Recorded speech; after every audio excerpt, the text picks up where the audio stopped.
یہ کہانی ایک چھوٹے سے گاؤں بھنور گڑھ کی ہے، جہاں ہر رات ایک عجیب خاموشی چھا جاتی تھی۔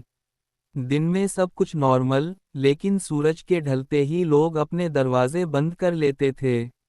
کوئی باہر نکلنے کی ہمت نہیں کرتا تھا۔ اسی گاؤں میں رہتی تھی سری، ایک نہایت خوبصورت اور معصوم لڑکی۔ وہ گاؤں کے اسکول میں بچوں کو پڑھاتی تھی۔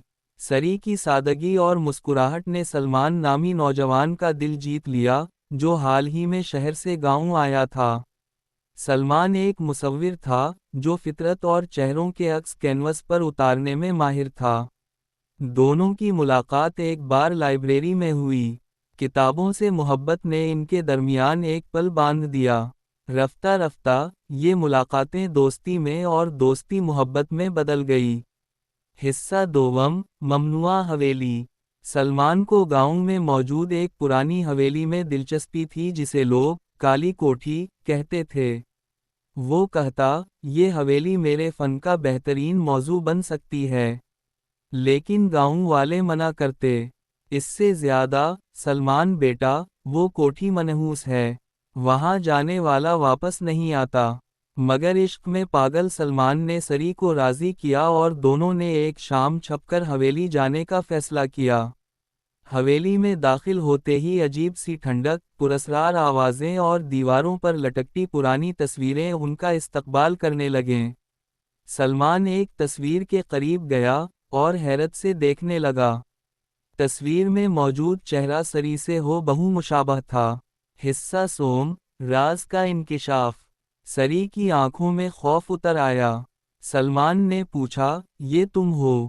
سری خاموش رہی۔ اچانک، حویلی کے دروازے خود بند ہو گئے، اور ہر سمت سے عجیب سسکیاں سنائی دینے لگیں۔ سلمان نے سری کا ہاتھ پکڑا اور بھاگنے کی کوشش کی، مگر دروازہ کھلنے کا نام نہیں لے رہا تھا۔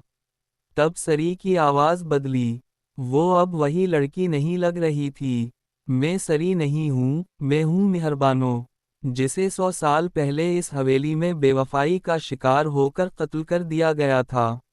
سلمان کی آنکھیں خوف سے پھٹ گئیں۔ مہربانو کی روح سری کے جسم میں دوبارہ جاگ اٹھی تھی۔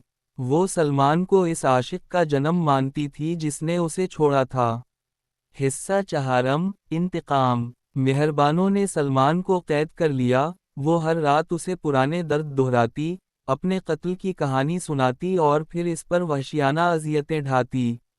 سلمان روز چیختا، مگر گاؤں والے صرف سسکیاں سنتے تھے، کوئی حویلی کے قریب نہ جاتا۔ کہا جاتا ہے کہ سلمان کبھی واپس نہیں آیا، اور سری کا جسم مردہ پایا گیا، مگر اس کی آنکھیں کھلی تھیں، جیسے کوئی اور اس کے اندر بیدار ہو۔ حصہ پنجم، ادھورا عشق، ابدی قید۔ آج بھی، کالی کوٹھی میں رات کو ایک مصور کی چیخیں سنائی دیتی ہیں، اور ایک لڑکی کی ہنسی گونجتی ہے، جو کبھی سری تھی، اور اب مہربانو ہے۔ ادھورا عشق ایک ایسی قید بن گیا جس سے نجات ممکن نہیں، کیونکہ جب محبت، بے وفائی اور موت مل جائیں، تو صرف ایک ادھوری پریما کہانی جنم لیتی ہے۔